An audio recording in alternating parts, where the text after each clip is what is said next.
All right, repairing a ripped mask. We have ripped mask with a repair kit, A and B of the dragon skin silicone. We have a thickener that we'll be able to use to repair it. We have a thinner that we'll need to smooth it out. Pins for putting it together, stirring sticks, Q-tips, and sponge brushes. Other things that you're probably going to need is some sort of block of foam. If it's not smooth like this, you might want to wrap it in plastic wrap so that the silicone won't stick to it. A pair of scissors, some paper towels. This is alcohol. Any sort of rubbing alcohol will do. If you don't have rubbing alcohol, you can use soap and water.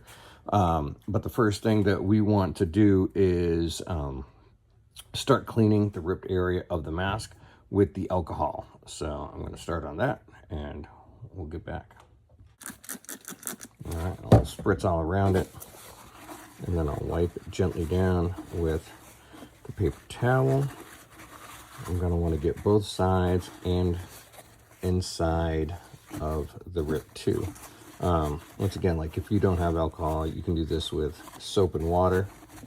We're just trying to get the powder that we use off it and any dirt that might have accumulated on it since then. All right, I'm going to turn it inside out and use the alcohol to clean that too.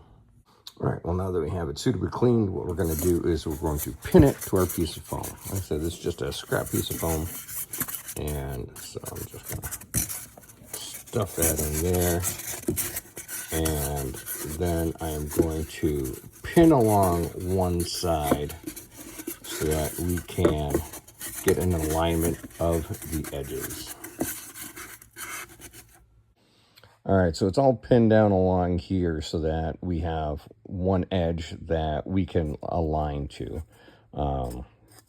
Because what we're going to try to do is line up this other side so that there's as little seam as possible. All right.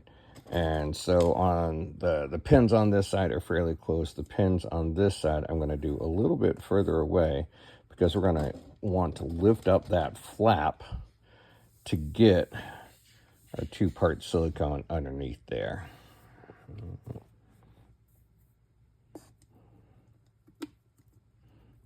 So we're just going to need to push and pull and control because the weight of the silicone mask is going to want to pull it apart. If you want, you can fill that in with plastic bags and stuff like that to make it just a little bit easier. But this should work. Now you see right here, we've got a little bit of the reinforcing patches that are in the mask.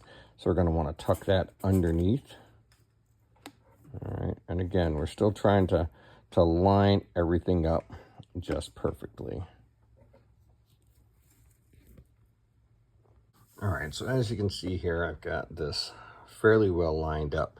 We don't want to have a whole lot of the bare silicone sticking out because we're not going to be able to color match. This isn't about color matching. This is just getting this functional so it can be worn again and have as small a scar as possible. So now that we have it all lined up, what we need to do is mix the silicone. And what we're going to do is we're going to use one of these sticks to open this up, put it all along the edge and a little bit underneath on each side so that when it's closed, there'll be silicone all underneath there. Once we have that, we can go in and put a little bit of clear silicone along here to reinforce that bond, but we're not going to use our reinforcing until we're done with the front and we can do it in the back. All right. Okay, so I'm going to take my A, I'm going to take my B. Now we're going to want to use separate stirring sticks for each one. And what I'm going to do is first, you're going to take a little bit of A. Also get a little cup, any sort of cup. It can be disposable or non-disposable. That's really up to you because the silicone's not really going to stick in it, okay? So just going to take a little bit of that and put that right into my A,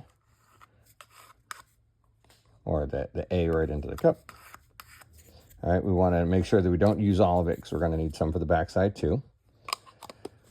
Put the cover back on.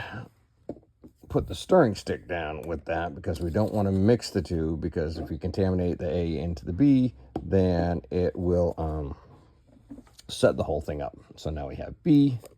Remember, always do A first and then B, and so you don't confuse what you've already put in, because they look very similar. Okay, I'll try to put about an equal amount in there. Now that I've wiped it off in there, I can't put it back into that jar. So I'm going to close this up. And now what we're going to do is we're going to add just a little bit of thickener. All right, it's called 5X. And I'm actually going to do that. We need very little. So I'm going to do it with my stirrer. Like I said, just a very little bit. Okay, keep more for later. And I'll put that with that. Now the B stick I can use to stir this all together. And what you'll see is that because of the 5X, that it kind of holds its shape. All right, otherwise it would just be a big gooey mess. So now you've got a decent amount of time to work with this. And this is really the tricky part, right? Because I'm trying to lift up one edge that we've pinned down further back and get the silicone in and underneath. All right. And again, like as you're working with it, I might even use this so I can open this up a little bit easier. So you can see the different flaps that we've got underneath and along that edge. And I'm going to do this the entire way across. All right, underneath. Fill it in, try to get a little bit underneath both sides, and then tuck them back together. I'm going to do this and I'll show you the result. All right, so I've got the silicone underneath there and I've got it fairly lined up. So what I'm going to do is a little bit more silicone over there, and then if I have to, I'll do more pins so that we don't have any cracks that we can see on this side. I'll show you the end result. All right, so I've got this there and you can see it's a little thick in some places. So now I'm going to use the thinner. Open that up. And I'm going to use one of these sponge brushes. And what I'm doing is going to dip it into the thinner a little bit. Now I'm going to try to blend in the silicone that's there. All right. Dip. Just kind of smooth it out. We want to try to make it as invisible as we possibly can while covering the entire area that we need covered. Like I said, this will kind of like leave a scar on the mask, but I mean, this guy's only going to get prettier. There you go. We don't want to be so heavy-handed that we end up wiping it off. We want to leave a good layer between the two. We're just not wanting to leave a whole bunch just sitting there and look like it's all kind of like snot glued together. You can always go over if we feel like we've wiped off a little too much. So until that thinner evaporates. And you might want to do this in a well-ventilated area where a mask or something like that, because this thinner can be fairly noxious. Not quite as obnoxious as me, but I generally won't harm your children like this might, you know, if you inhale enough of it for long enough. But, you know, if you're huffing silicone thinner, fixing mask is probably the least of your problems.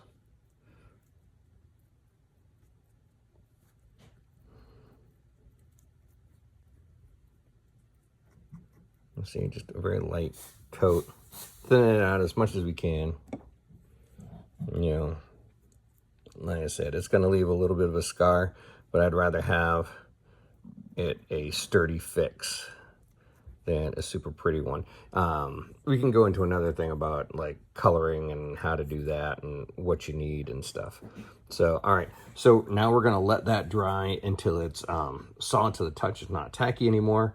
And then to do that, we can pull the pins out and turn it around. All right, so it's been about 30 minutes. Everything's all nice and set. So I'm going to pull out all the pins. don't throw them away. You're going to need them for the other side, possibly, depending on how that other side looks. So you've got it all together. And I guess if you wanted to, you could kind of clean it up with the Q-tips and stuff like that. That's kind of what they're for, in case you need them.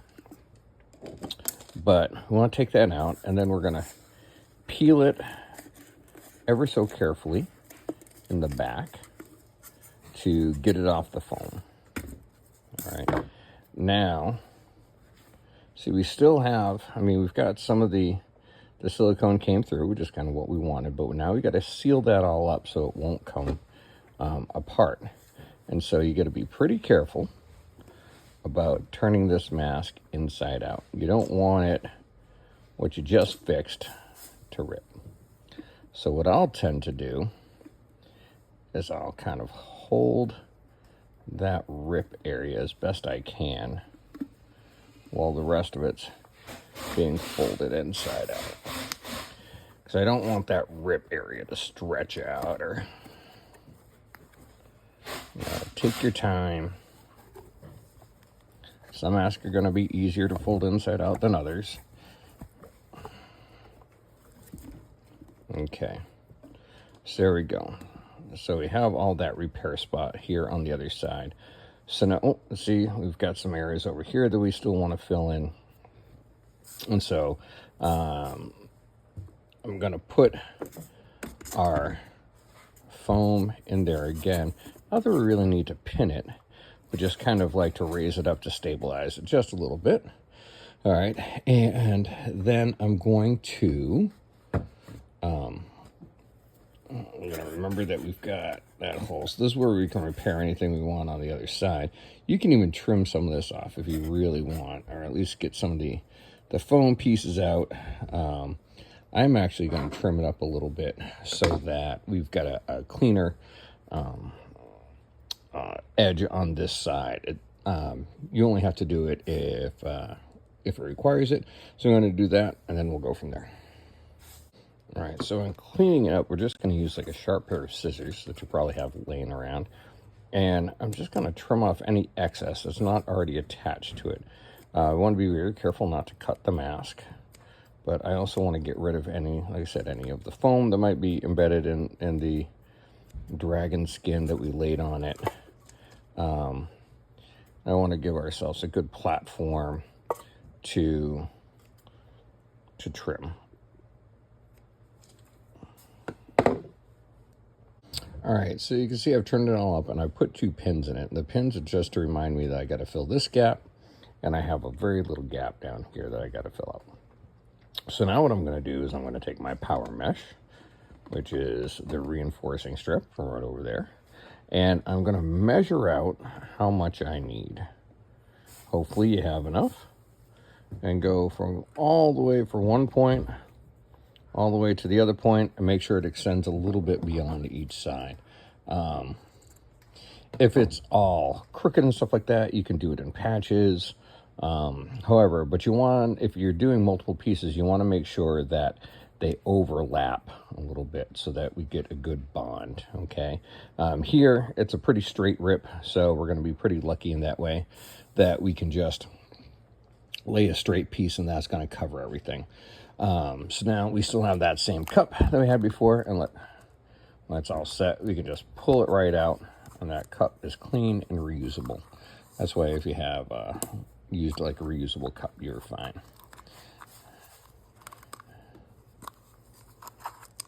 I'm just cleaning all that out.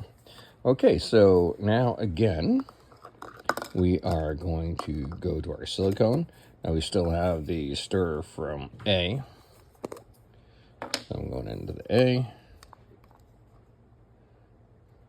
All right, and this time I'm going to try to avoid touching the cup because we've already had that B in it. I don't want to activate it, although I'm going to end up putting the rest of that in there more or less. I might save a little bit just in case we find out on the other side there's a little gap somewhere that we've missed.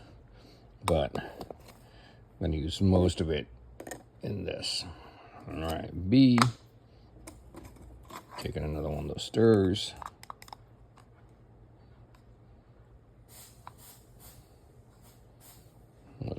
Put that in there.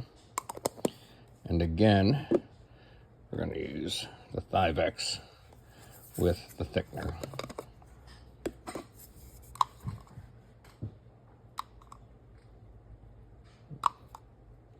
All right.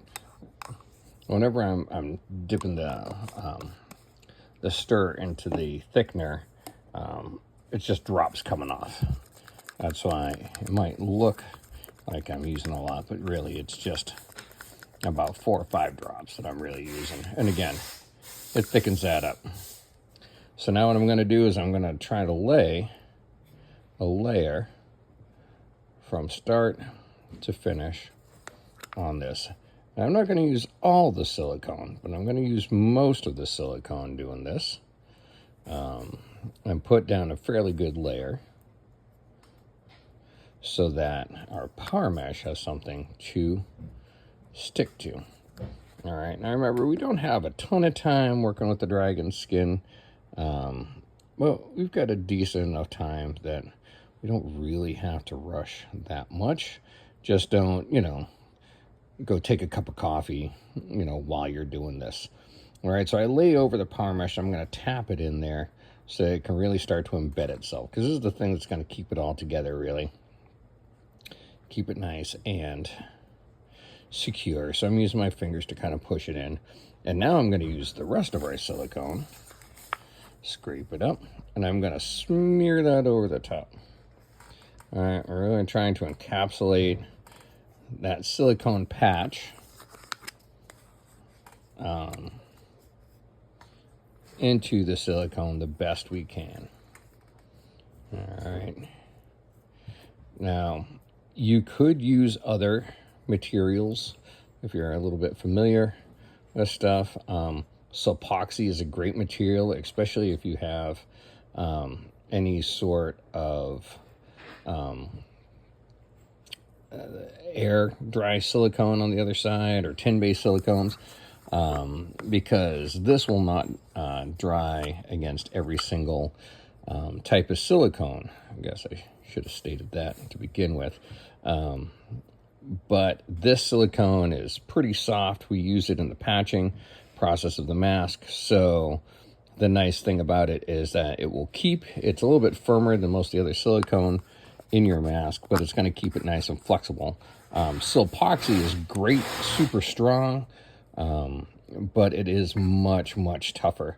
So like if you have a really big, difficult rip, epoxy might be the way to go. Or if you have like a lot of hair stuff glued on or something, some tin-based silicone. Dragon skin is a platinum-based. That's kind of be the way to go for it. But like I said, you're going to use some of the stretch and flexibility. So I'm going back with my thinner, going back with a sponge brush. All right, and I'm just kind of lightly smoothing that out. So, because we want it fairly flat so it lays straight against our skin, when we're wearing it, but not so much that I'm taking like any of the silicone off. I just really kind of want to get that silicone smoothed down so we still have a good fit. It doesn't look any lumpier than it began. And I can put a little bit of pressure on the sponge brush to really kind of like, if I really want to tap it down, I can make sure that we're getting all of that power mesh embedded, and then wipe it again. All right, so now I'm going to give it like another 30 minutes to set. And then once that's all set, then we'll turn it back out again, see if we have any spots that we have to fix up. But if not, it might be done. All right, so we turn the mask back right side out. And it looks like everything's all set up. And so this one, I will go further to color these back in, because this is for a client. But yeah, I mean, this is good enough to wear again. It's going to be extra durable in that spot. So there you go. That's a quick and dirty way to fix this. Like I said, the next thing would be to color it. But yeah, there you go. Good luck.